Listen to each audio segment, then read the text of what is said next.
Redo You, the podcast that teaches you tools and strategies so you can build the confidence to rediscover and reinvent yourself. With me, Emma Hull, your favorite life coach. Each week, I'll introduce a concept that you can implement right away so you can live your most authentic life.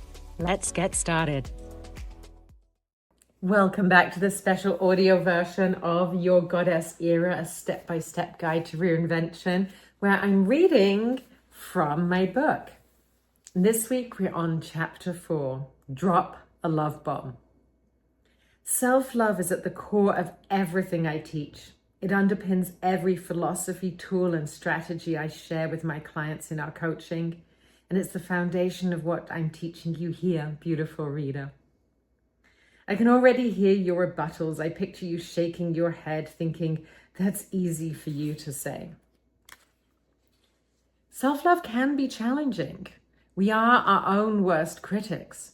Most of us have learned to value modesty over boastfulness, and indeed, for some, we've internalized that pride is a sin.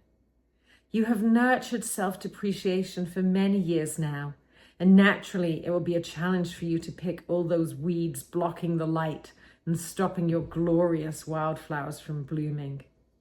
I promise you it is possible. You learn to be the way you are, and you are absolutely capable of unlearning those thought patterns and growing new ones. I remember the moment that I began to truly, unconditionally love myself clearly. It was spring 2020. I was journaling on the guest bed in my walkout basement.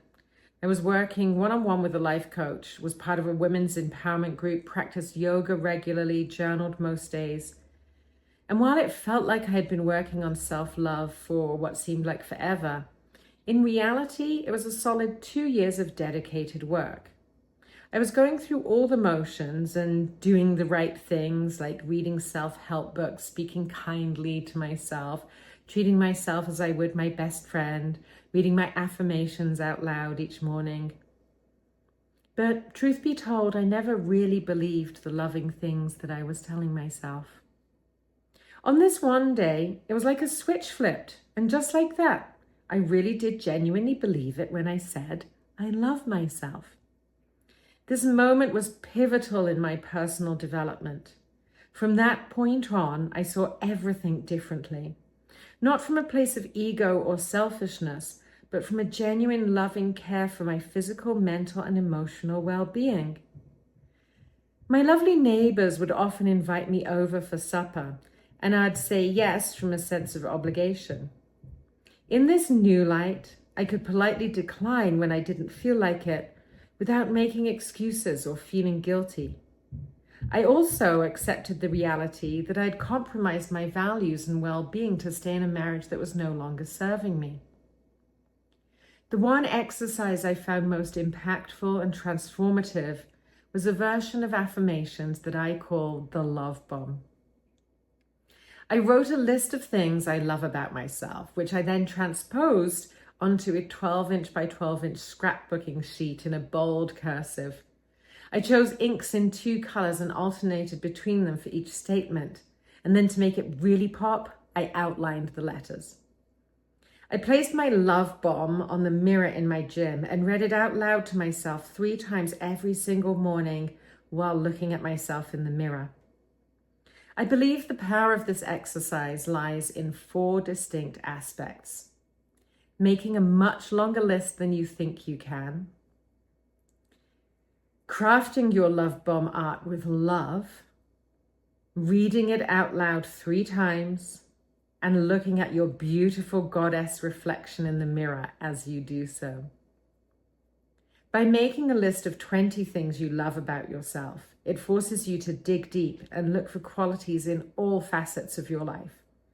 You might start with physical attributes, then move to your personality traits, environmental stewardship, and practical competencies.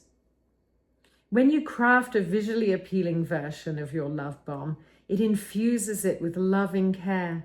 And when you gaze upon something beautiful that you created, that will in itself generate positive feelings. There is something magical about the number 3. All my life coaching sessions start with 3 intentional breaths.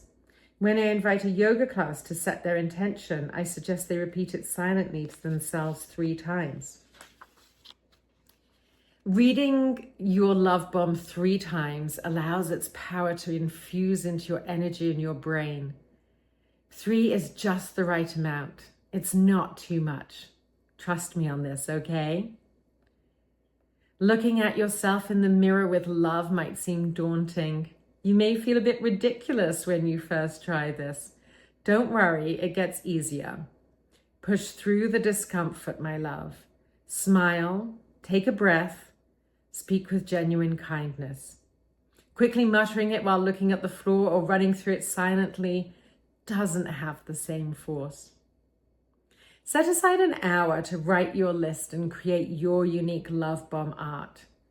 And set yourself up for success by making the time special. Brew your favorite tea, put on some music, and have fun being creative. There's a space provided in the book for you to journal on your experience. And then once you've created your love bomb, post it next to your mirror, and for the next month, read it out loud to yourself as early as possible in the day. Remember to read it 3 times with love as you smile at your reflection.